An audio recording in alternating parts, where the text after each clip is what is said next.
Wagi bilang Best Actress sa World Class Excellence Japan Awards si Sparkle star Glyza De Castro. Samantala, na-challenge sa kanilang acting project si Sparkle's Michael Sager at Cassie Legaspi.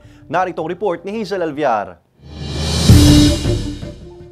Ibinahagi ni Sparkle actress Glyza De Castro ang ilang kuha mula sa awarding ceremony ng World Class Excellence Japan Awards kung saan nakatanggap siya ng Best Actress Award sa kanyang pagganap sa series na The Seed of Love na ipinalabas sa GMA noong 2023. Inialay ni Glyza ang pagkilala sa mga nasa likod ng Kapuso series. Matatandang ginampanan ni Glyza sa serye ang papel ni Eileen na nagpa siyang mag-sperm freeze dahil sa isang cancer scare.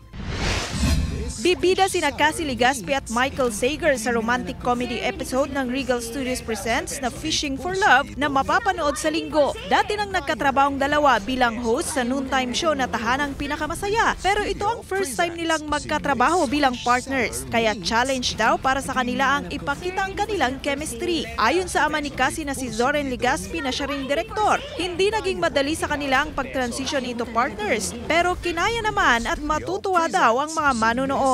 Hazel Alviar, Balitang Southern Tagalog.